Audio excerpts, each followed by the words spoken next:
ಮಾವ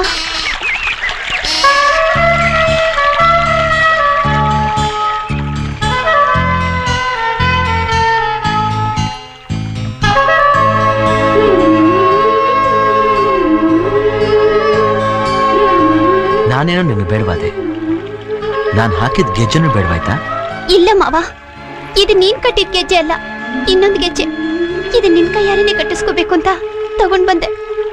ಈ ಗೆಜ್ಜೆ ಕಟ್ಟೋಕೆ ಕೂಲಿ ಎಷ್ಟು ಕೊಡ್ತೀಯ?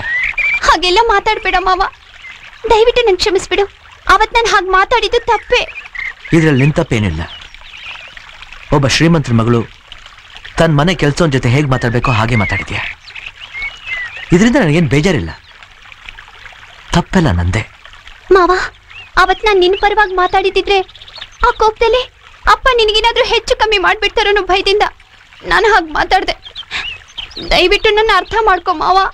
ಈಗಾಗಲೇ ಅಕ್ಕನಿಂದ ದೂರ ಆಗಿ ನಾನು ಅರ್ಧ ಸತ್ತಿದ್ದೀನಿ. ನಾನು ಪೂರ್ತಿ ಸಾಸಕ್ ನೋಡ್ಬೇಡ. ನನ್ನ ನಂಬು ಮಾವ, ನನ್ನ ಮನಸ್ಸು ತಿಳಿ ನೀರಿದ್ದ ಹಾಗೆ, ಅದರಲ್ಲಿ ನಿನ್ನ ಬಿಂಬ ಮಾತ್ರ ಕಾಣೋದು. ನಿನ್ ಕೈ ಮುಗಿದು ಕೇಳ್ಕೊತೀನಿ, ಮತ್ತೆ ನಾನು ನೋಡಕ್ ಪ್ರಯತ್ನ ಮಾಡಬೇಡ. ಮಾವ, ಗೀತಾ,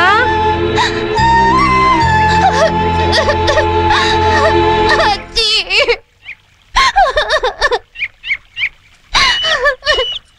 ನೋಡ್ದಾಜಿ ಮಾವ ಹೇಗಂತಾನೆ. ಇದ್ರಲ್ಲಿ ನಂದೇನು ತಪ್ಪಿಲ್ಲ. ನೋಡಮ್ಮ, ಇದ್ರಲ್ಲಿ ನಿನ್ ತಪ್ಪೇನಿಲ್ಲ. ನಾನೆಲ್ಲ ಕೇಳಿಸ್ಕೊಂಡೆ, ನೀನ್ ಅಳಬೇಡ. ಮಗ, ಸಮಾಧಾನ ಮಾಡ್ಕೋವಾ. ಈ ಕಷ್ಟ ಕಣ್ಣೀರು ಅನ್ನೋದು ಯಾವತ್ತೂ ಶಾಶ್ವತ ಅಲ್ಲವಾ. ಒಳ್ಳೆ ಕಾಲ ಬಂದೇ ಬರ್ತದೆ. ಯಾವಾಗ? ಅದನ್ನ ಅವನೇ ತೀರ್ಮಾನ ಮಾಡ್ತಾನೆ. ಅವನೇನ್ರಿ ತೀರ್ಮಾನ ಮಾಡೋದು? ನಾನ್ ತೀರ್ಮಾನ ಮಾಡ್ತೀನಿ. ನಡಿಯಮ್ಮ, ನಿನಗೆ ಒಂದು ವಿಷಯ ಹೇಳ್ಬೇಕಾಗಿತ್ತು. ಏನಜ್ಜಿ? ಏನಿಲ್ಲ, ಆ ನೀರ್ನಲ್ಲಿ ನನ್ಗೇನೋ ಕಾಣಿಸ್ತಾ. ಅದೇನು? ಏಯ್ ಪೆದ್ದಿ, ಮುಳುಗು. ಅಯ್ಯೋ, ಯಾಕಜ್ಜಿ ನನ್ ತಳ್ದೆ? ಅವ್ನ್ ಬರ್ಬೇಕೋ ಬೇಡವೋ? ಬರ್ಬೇಕು. ಮುಳುಗು. ರಾಜು, ಮುಳುಗು. ಅವಳು ಮುಳುಗೋಗ್ತಾ ಇದ್ದಾಳೆ, ಬೇಗ ಬಾರೋ. ಬಂದೆ ಬಂದೆ. ನಾನ್ ಕಾಪಾಡ್ತೀನಿ. ಏನ್ ಮಾಡ್ತೀರಾ? ಕಾಪಾಡ್ತೀನಿ ಕಡೆ. ಪಾಪ ಮುಳುಗ್ತಾವಳೆ. ಬನ್ರಿ ಈ ಕಡೆ ಬನ್ರಿ. ಅಂದ್ರೆ ಆಕಾಶ ನೋಡ್ತೀರಾ? ರಾಜು, ಬಂದು ಕಾಪಾಡೋಳ. ನಿಮ್ಮ ಅಕ್ಕನ ಮಗಳು ಕಣೋ, ನೀರಿಗೆ ಬಿದ್ದೋದ್ಲು.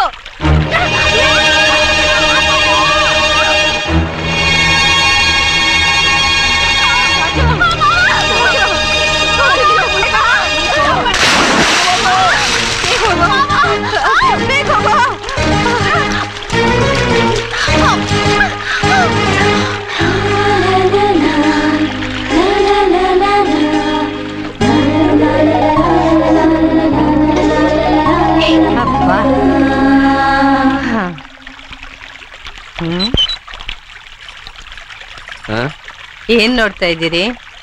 ಬನ್ರಿ.